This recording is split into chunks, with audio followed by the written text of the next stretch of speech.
our readiness and our skill sets, and is also a great opportunity for us between allied nations to share best practice and to experiment together.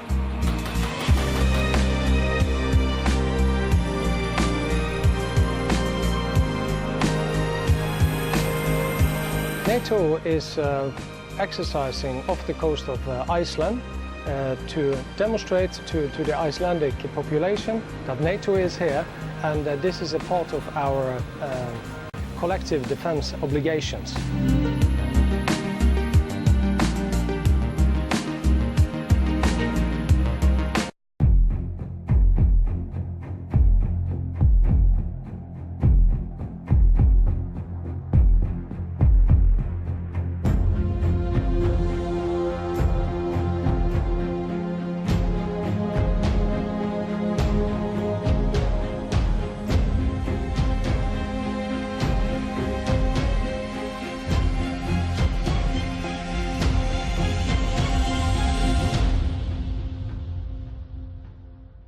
Currently, 9 boomers are based in Bangor, Washington to patrol the Pacific Ocean, while 5 are stationed in Kings Bay, Georgia for operations in the Atlantic. The end of the Cold War, and especially the Strategic Arms Reduction Treaty, resulted in the downsizing of U.S. nuclear forces. However, rather than retiring some of the oldest boats as originally planned, the Navy decided to refit for, if you do the math, the Ohio-class boats may be the most destructive weapon system created by humankind. Each of the 170-meter-long vessels can carry 24 Trident II submarine-launched ballistic missiles, SLBMs, which can be fired from underwater to strike at targets more than 7,000 miles away depending on the load. As a Trident II re-enters the atmosphere at speeds of up to Mach 24, it splits into up to 8 independent re-entry vehicles, each with a 100 or 475 kiloton nuclear warhead. In short, a full salvo from an Ohio-class submarine, which can be launched in less than 1 minute, could unleash up to 192 nuclear warheads to wipe 24 cities off the map. This is a nightmarish weapon of the apocalypse. The closest competitor to the Ohio-class submarine is the Russia's sole remaining Typhoon-class submarine, a larger vessel with 20 ballistic missile launch tubes. However, China, Russia, India, England and France all operate multiple ballistic missile submarines with varying missile armaments, and even a few such submarines would suffice to annihilate the major cities in a developed nation. What possible excuse is there for such monstrous, nation-destroying weaponry? The logic of nuclear deterrence. While a first strike might wipe out a country's land-based missiles and nuclear bombers, it's very difficult to track a ballistic missile submarine patrolling quietly in the depths of the ocean, and there's little hope of taking them all out in a first strike. Thus, ballistic missile submarines promise the unstoppable hand of nuclear retribution, and should deter any sane adversary from attempting a first strike or resorting to nuclear weapons at all. At least that's the hope. As such, the Trident-armed Ohio-class submarines will have succeeded in their mission if they never fire their weapons in anger. The Ohio-class boats entered service in the 1980s as a replacement for 5 different classes of fleet ballistic missile submarines, collectively known as the 41 for Freedom. Displacing more than 18,000 tons submerged, the new boomers remain the largest submarines to serve in the U.S. Navy, and the 3rd largest ever built. With the exception of the Henry M. Jackson, each is named after a U.S. state, an honor previously reserved for large surface warships. In the event of a nuclear exchange, a boomer would likely receive its firing orders via very low-frequency radio transmission. While a submarine's missiles are not crit-targeted, like those in fixed silos, they can be assigned coordinates quite rapidly. The first 8 Ohio-class boats were originally built to launch the Trident IC-4 ballistic missile, an advanced version of the earlier Poseidon SLBM. However, by now all of the boomers are armed with the superior Trident ID-5 ballistic missile, which has 50% greater range and is capable of very accurate strikes, which could enable them to precisely target military installations as a first strike weapon. Ohio-class submarines also come armed with 4 21-inch tubes that can launch Mark 48 torpedoes. However, these are intended primarily for self-defense. A ballistic missile submarine's job isn't to hunt enemy ships and submarines, but to lie as low and quiet as possible to deny adversaries any means of tracking their movements. The submarine's nuclear reactor gives it virtually unlimited underwater endurance and the ability to maintain cruising speeds of 20 knots, 23 miles per hour, while producing very little noise. While other branches of the military may be deployed in reaction to the crisis of the day, the nuclear submarines maintain a steady routine of patrols and communicate infrequently so as to remain as stealthy as possible. Each Ohio-class submarine has 2 crews of 154 officers and enlisted personnel, designated Gold and Blue, who take turns departing on patrols that last an average of 70 to 90 days underwater, with the longest on record being 140 days by the USS Pennsylvania. An average of a month is spent between patrols, with resupply facilitated by 3 large-diameter supply hatches.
Currently, 9 boomers are based in Bangor, Washington to patrol the Pacific Ocean, while 5 are stationed in Kings Bay, Georgia for operations in the Atlantic. The end of the Cold War, and especially the Strategic Arms Reduction Treaty, resulted in the downsizing of U.S. nuclear forces. However, rather than retiring some of the oldest boats as originally planned, the Navy decided to refit 4 of the 18 Ohio-class subs to serve as cruise missile carriers to launch conventional attacks against ground and sea targets, starting with the USS Ohio. Meanwhile, the New START Treaty, which came into effect in 2011, imposes additional limits on the number of deployed nuclear weapons. The current plan is to keep 12 Ohio-class subs active at a time with 20 Trident IIs each, while 2 more boomers remain in overhaul, keeping a total of 240 missiles active at a time with 1,090 warheads between them. Don't worry, restless hawks, that's still enough to destroy the world several times over. The Ohio class will serve on until the end of the 2020s, and may even receive some additional acoustic stealth upgrades until they are replaced by a successor, tentatively dubbed the Columbia class. With estimated costs of $4.6 billion each to manufacture, the next generation boomers may be fewer in number and will use new reactors that do not require expensive overhauls and refueling, allowing them to serve on until 2085. Sebastian Roblin holds a master's degree in conflict resolution from Georgetown University and served as a university instructor for the Peace Corps in China. He has also worked in education, editing, and refugee resettlement in France and the United States. He currently writes on security and military history for War is Boring.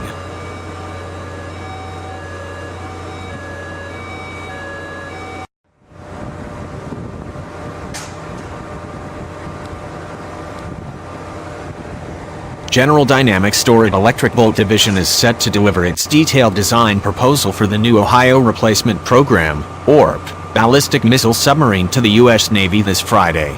That will kick off a series of events, which will culminate with Electric Boat signing a contract to design and build the new boomer in the fall after a milestone B review in August.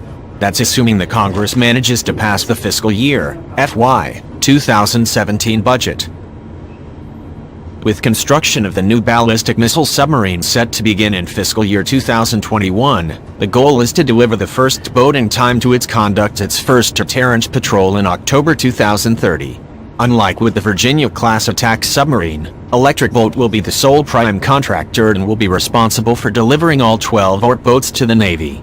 However, while Electric Boat will be responsible for 80% of the work on the ARP, Huntington Ingalls Newport News, the only other shipyard capable of building a nuclear submarine, is heavily involved in the design and build phase. Newport News has a total responsibility for about 20% of the boat's design and construction. About 300 of the company's engineers are working with Electric Boat to design the new submarine. Dividing up the work in this manner will help to preserve the nation's critical nuclear submarine engineering and manufacturing skills. The Navy expects the new arrangement to drive down the learning curve for the new boomer and reduce costs by having only one prime contractor. The decision here was to facilitate Electric Boat and have EB do all 12 deliveries of the Ohio replacement, put down one learning curve over 12 ships. Captain David Goggins, Naval Sea Systems Command Program Manager for the ARP, told an audience at the Navy League Sea, Air and Space Symposium on May 17th.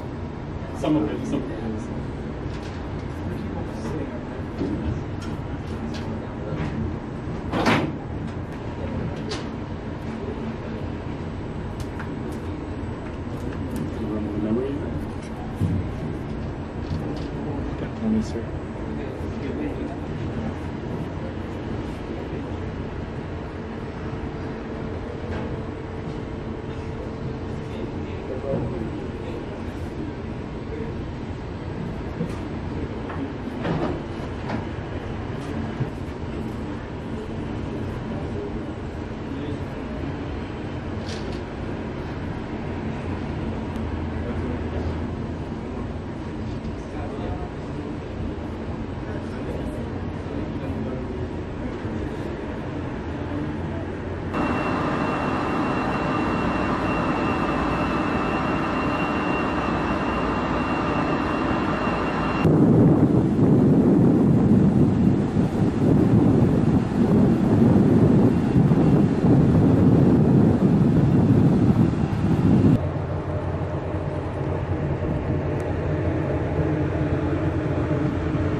little extra effort. The more money they put on the, looks like on their port side, please, not the center line, please, that's the right place.